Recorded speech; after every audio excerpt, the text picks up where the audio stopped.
Bien, queridos hermanos, hemos venido semana tras semana pidiéndole al Señor que vaya derribando diferentes tipos de obstáculos para recibir su bendición.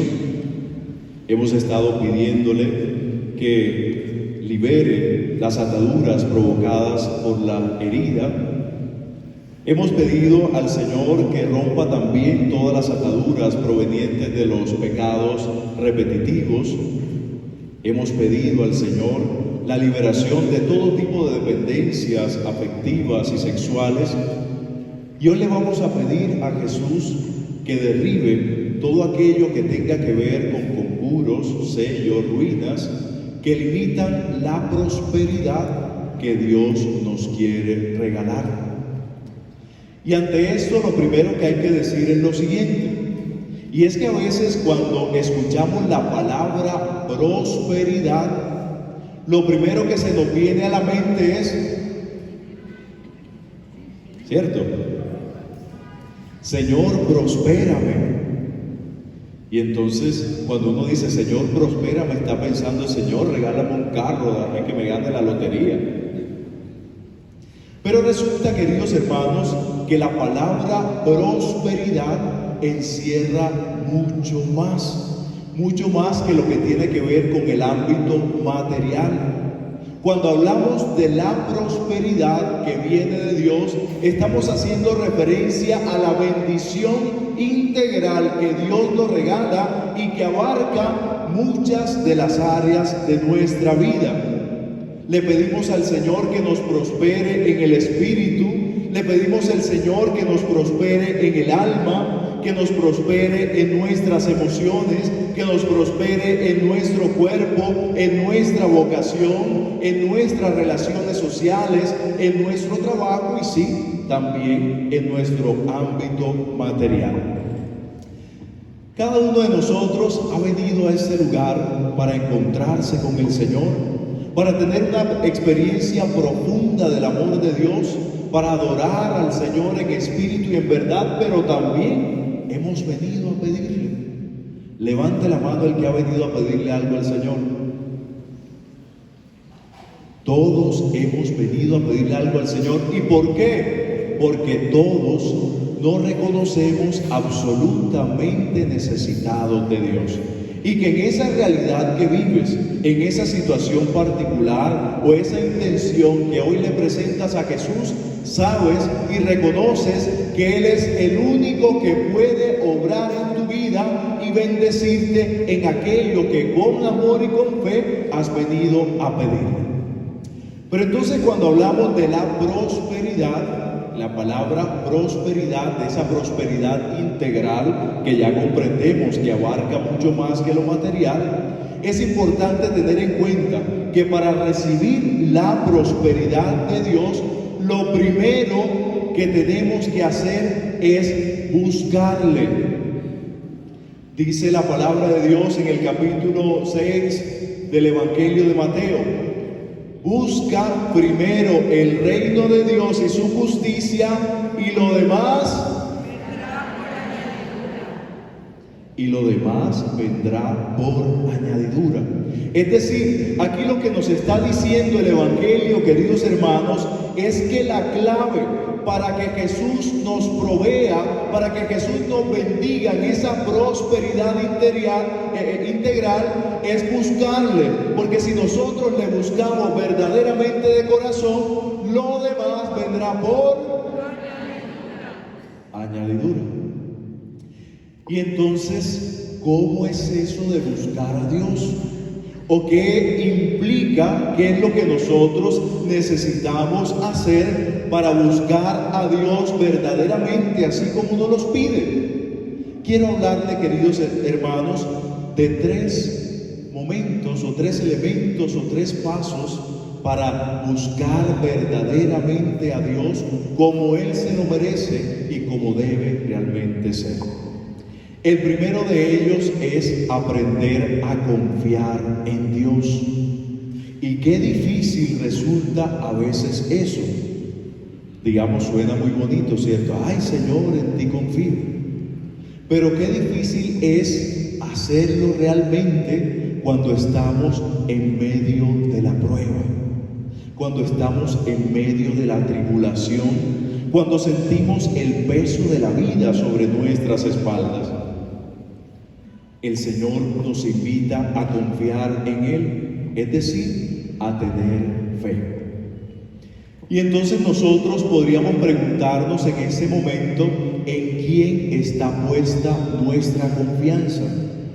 Porque aunque usted esté aquí sentado buscando al Señor y haya venido a alabarle, a glorificarle con todo su corazón, no necesariamente quiere decir que su confianza y que su fe esté totalmente puesta en Dios. Ay, Padre, ¿usted por qué me dice eso? Sí, Señor. A pesar de que hoy hayamos venido a este encuentro maravilloso con Jesús, puede que nuestra confianza no esté puesta en Él, porque vamos a veces aprendiendo a poner nuestra confianza en otro tipo de cosas. A veces ponemos nuestra confianza en lo que tiene que ver con lo material. Y entonces yo me siento tranquilo porque en mi cuenta bancaria hay una fuerte suma de dinero con lo que yo puedo vivir el resto de la vida y no necesito más. ¿Cómo se llama eso? Mi confianza está puesta en Él, en el dinero. Y cuando la confianza está puesta en el dinero, es imposible que esté puesta en el Señor, porque la misma palabra clara dice, nadie puede amar a dos señores. Terminará amando a uno y aborreciendo al otro. También podemos poner erróneamente nuestra confianza en todo tipo de realidades humanas. Y entonces mi confianza está puesta en mi intelecto, en mis capacidades. Mi confianza está puesta y soy totalmente seguro y creo que todo el mundo entero gira alrededor mío. Esos son manifestaciones de los egos que van por allá por las nubes. Cuando la confianza está puesta en mí mismo, en mis capacidades humanas. Si hay algo, queridos hermanos, que nos enseñó la reciente pandemia, que el Señor nos cubra con su sangre y que eso no se repita, pero si hay algo que nos enseñó la pandemia es lo vulnerables que somos. Y que en medio de una situación como esa nos dimos cuenta que por mucha plata que tengas o por muy inteligente que seas o por muchas cosas que tengas, eres igual de vulnerable que el resto. Entonces a veces ponemos nuestra confianza en las propias capacidades, o también podemos poner nuestra confianza en las personas. Y eso ocurre mucho más de lo que podíamos creer. Y es cuando nuestra confianza está puesta en el novio, en la novia, en el marido, en la esposa. Y toda mi vida gira en torno a complacer a esta persona. Y empiezo a desarrollar eso que desde la psicología se llaman dependencias afectivas. Porque mi felicidad gira en torno a un ser humano, porque si yo estoy bien con esa persona estoy feliz, pero si de pronto tenemos una diferencia, entonces mi vida queda por el suelo. Es cuando erróneamente pongo mi confianza en personas. Entonces todo esto para recordar, queridos hermanos, el primer paso necesario para buscar verdaderamente la presencia de Dios es confiar en Él. Que toda nuestra confianza, que toda nuestra fe esté puesta en aquel en el cual creemos, tiene el poder y la soberanía sobre todas las cosas, y ni una hoja de un árbol se mueve sin su voluntad. Nuestra confianza puesta en el Señor. Segundo elemento, esa fe, esa confianza en Dios que se traduce también en la palabra fe, no debe ser algo que guardes en tu corazón como cuando guardas algo preciado en una cajilla de cristal. Esa fe que se va gestando en tu corazón, esa confianza que se va generando en el Señor tu Dios, debe también hacer que se generen verdaderos cambios en tu vida. Esa presencia de Dios en tu corazón y esa confianza tal en Él comienza a moverse tanto en tu vida interior que se producen cambios particulares. Lo que se llama en una simple y sencilla palabra, a ver, dígalo fuerte, la conversión. Entonces tu experiencia de Dios va creciendo tanto, tu confianza y tu capacidad de abandono en Él, que comienzas a darte cuenta que es lo verdaderamente fundamental, que comienzas a dar un orden nuevo en tu vida, que aquello que inicialmente era para ti importante, te vas dando cuenta a partir de ese encuentro personal con el Señor, que tal vez no lo es tanto, porque Jesús es el primero en tu vida y al mismo tiempo va trabajando en ti de tal forma que comienzas a cambiar tu manera de pensar, tu manera de ver la vida, tu manera de actuar, es decir, comienzas un concienzudo proceso de conversión, un concienzudo y disciplinado proceso de conversión. Hay un elemento clave de todo proceso de conversión y es que parte de un encuentro personal con el Señor. Todo verdadero proceso de conversión parte de un encuentro personal con el Señor. Y para eso quiero invitarles que traigamos a la mente por un momento aquel texto del Evangelio de Lucas en el capítulo 10, versículos del 1 al 10, y es el episodio de Zaqueo. Seguramente todos lo conocemos, lo hemos leído, lo hemos escuchado. Se trata de un hombre que se dedicaba a cobrar impuestos para Roma, un publicano, y que era considerado por todos un hombre pecador. Todo el mundo sabía que los publicanos eran pecadores porque se guardaban parte del dinero que a través de los impuestos recogían para Roma. Pero resulta que pasó algo muy hermoso en la vida de Zaqueo, y es que un día cualquiera Jesús estaba atravesando la ciudad de Jericó y Zaqueo decide ir porque quería verlo. Y entonces aquí nos habla, este texto nos permite reconocer algo de lo que ya hablamos y que tiene que ver con la fe. La fe viene de la oreja, no, de la escucha. La fe viene de la escucha de la palabra de Dios. Y entonces este hombre llamado Zaqueo con toda seguridad había escuchado de quién era Jesús. Estamos en el capítulo 10 del Evangelio de Lucas. La fama de Jesús ya había crecido, la fama del Señor se expandía cada vez más, los milagros, curaciones, signos, portentos, maravillas que el Señor venía haciendo, y Zaqueo, que había escuchado y que a través de la escucha había creído, también quería conocer quién era Jesús. ¿Quién será ese hombre llamado Jesús del que todo el mundo está hablando? ¿Quién será ese hombre llamado Jesús de que dicen que sana a los ciegos, que le devuelve la audición a los sordos, que hace hablar a los mudos, que hace que los paralíticos salten? La fe había llegado al corazón de Zaqueo, por eso decide ir a encontrarse con el Señor. Pero ¿cuál sería la sorpresa de Zaqueo? Que decide subirse a un árbol, porque aparte tenía una particularidad, y es que era bajo de estatura. Cuando Jesús, pasando por debajo del árbol, lo mira cara a cara, imagínese usted ese momento. O sea, a veces pasamos y leemos rapidito esa parte, pero fue algo sumamente intenso.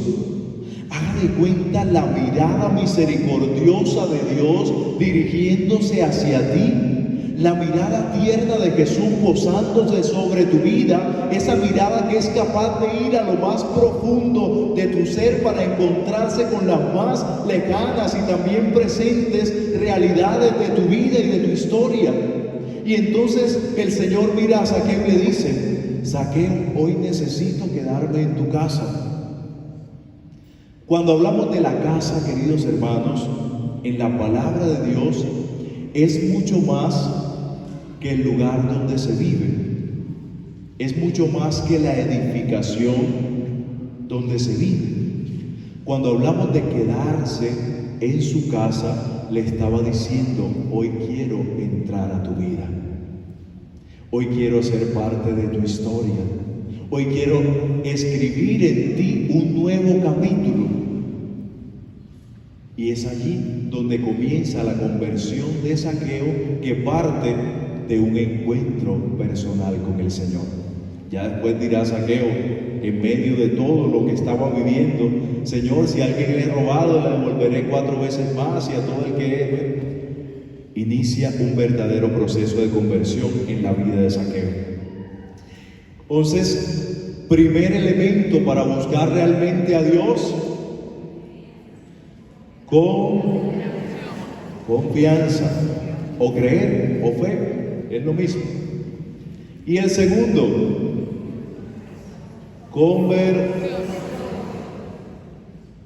el primero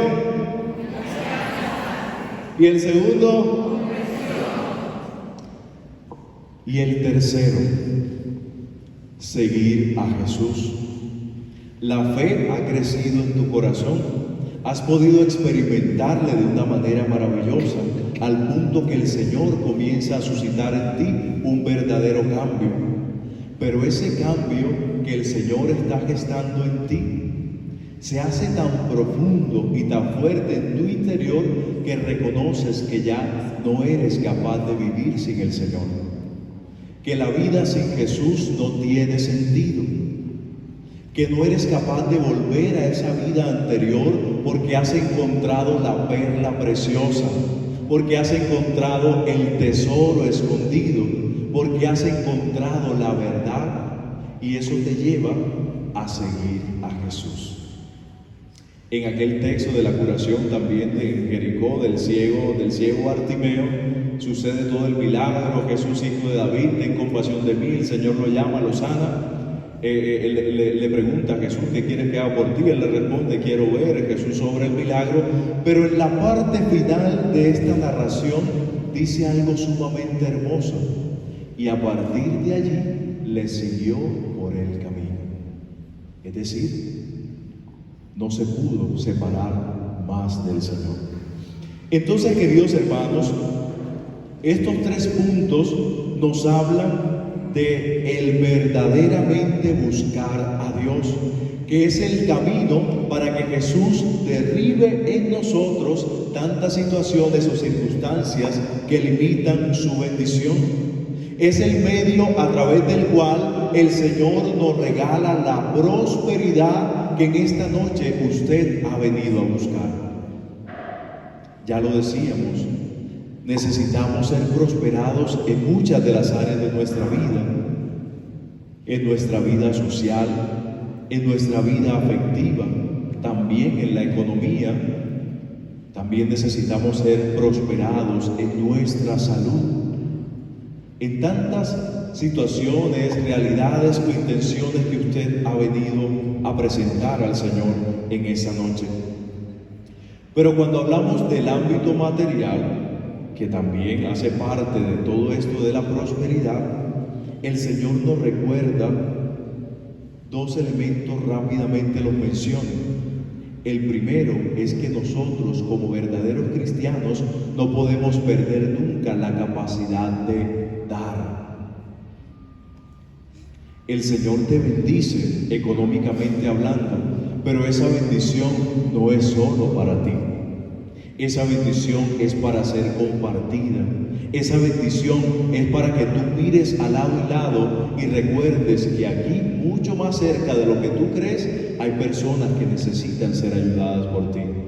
Al lado y lado te encuentras aquel que necesita, aquel que sufre, aquel del cual puedes hacer partícipe de la bendición que el Señor te regala.